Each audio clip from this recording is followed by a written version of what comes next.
Ya, terima kasih atas kesempatan yang diberikan Ibu dan teman-teman.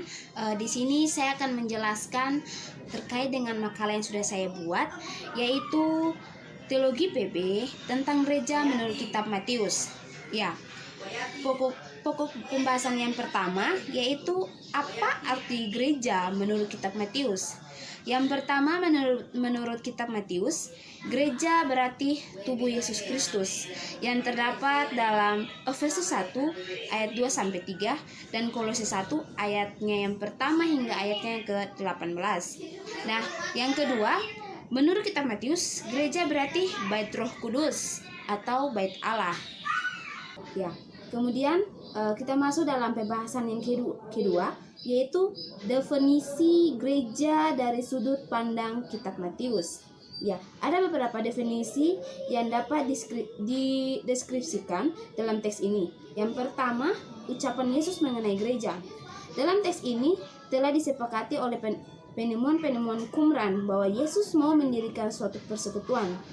Nah, hal yang kedua adalah suatu kerinduannya yang besar untuk mendirikan jemaat serta memanggil orang-orang yang tak terjangkau untuk bergabung dalam misinya, yaitu keselamatan kekal, mempersatukan orang-orang yang mau mengikuti ajarannya serta menerima panggilan keselamatan surgawi. Kemudian yang kedua, istilah jemaat menurut Matius 16 ayat 18. Nah, istilah itu terdapat dalam kedua ayat itu, dianggap sebagai tanda pendapat Matius sendiri tentang gereja. Juga seluruh kitab Perjanjian Baru tidak menyebutkan apa-apa tentang keistimewaan kedudukan Petrus seperti yang disebutkan di sini.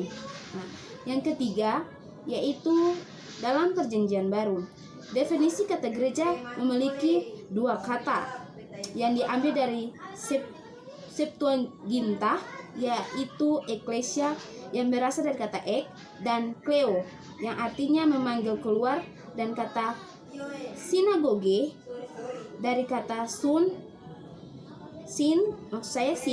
dan ago yang berarti datang atau berkumpul bersama. Nah, kemudian yang keempat, dalam dunia Perjanjian Baru, istilah ini menjadi orang berkumpul untuk mengajar ibadah. Ini secara luas digunakan untuk gereja universal, tubuh semua orang percaya. Demikian perkataan Yesus pada Matius 16 ayat 18b. Kita masuk dalam pembahasan berikutnya, yaitu analisis teks. Dalam teks ini, gereja digambarkan sebagai kumpulan orang-orang banyak, bukan sekedar rasul-rasulnya, tetapi melibatkan tua, muda, perempuan, laki-laki, serta semua ciptaan. Berarti bahwa gereja adalah kita semua. Semua umat manusia adalah suatu gereja atau komunitas. Yang pertama, Matius 16 ayat 15-19. Lalu Yesus bertanya kepada mereka, "Tetapi apa katamu, siapakah aku ini?" Maka jawab Simon Petrus, "Engkau adalah Mesias, anak Allah yang hidup." Kata Yesus kepadanya, "Berbahagialah engkau Simon bin Yunus, sebab bukan manusia yang menyatakan itu kepadamu, melainkan Bapa-Ku yang di sorga." Yang kedua, Matius 18 ayat 17. "Jika ia tidak mau mendengarkan mereka, sampaikanlah soalnya kepada jemaat.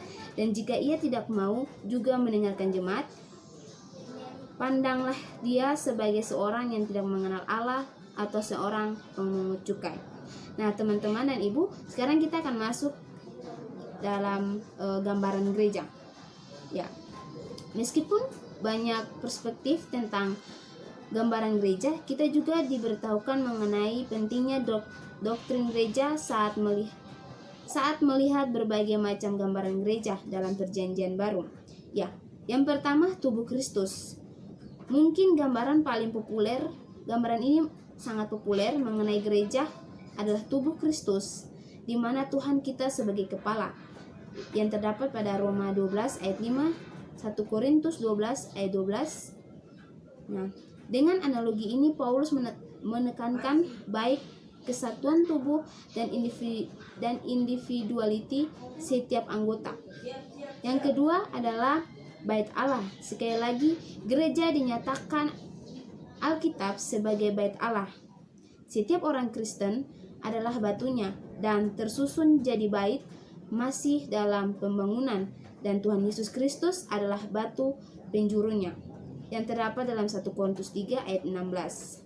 Dan pengharapan lain adalah semua orang yang boleh mengaku Dia sebagai Mesias yang diutus oleh Allah yang terdapat pada ayatnya yang ke-18, dan sebagai Allah yang berdaulat, Ia telah menjadi manusia sama seperti kita dan merendahkan dirinya dan mengorbankan segala yang Ia punya serta menjadikan berarti dari tidak berarti. Kemudian yang berikut, supaya semua orang mendapatkan keselamatan, meskipun dalam doktrin keselamatan ada kontradiksi perspektif, namun keselamatan yang dijelaskan Yesus Kristus cukup untuk menyelamatkan semua umat manusia. Jika ada masalah yang dijelaskan, bagaimana masalah itu bisa diatasi menurut kitab ini? Ya, yang pertama, gambaran bagaimana kita dapat mengatasi permasalahan dalam jemaat terdapat jelas dalam ayat-ayat yang telah dipaparkan yang berikut.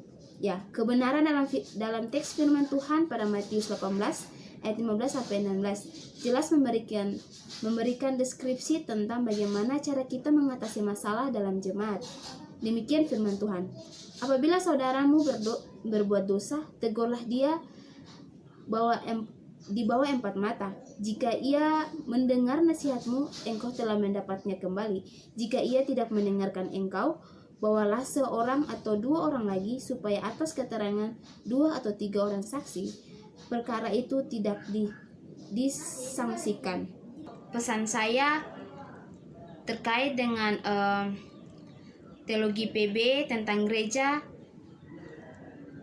pada kitab Matius ini, pesan saya yaitu apapun keberadaan kita saat ini, apapun profesi kita saat ini yang kita tekuni, kita dapat menjadi pembawa-pembawa damai dan terang di tengah-tengah jemaat atau orang-orang yang ada di sekeliling kita. Yang dapat kita lakukan adalah merasa peduli, merasa bertanggung jawab dengan orang lain.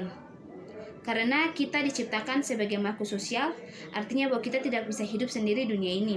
Kita harus melihat sekeliling kita, melihat permasalahan orang lain, membantu orang yang memerlukan pertolongan kita, dan memperkenalkan Injil kepada orang yang belum mengenalkan Injil. Ya, demikian materi yang bisa saya sampaikan serta pesan saya di saat ini. Atas perhatiannya, terima kasih. Shalom.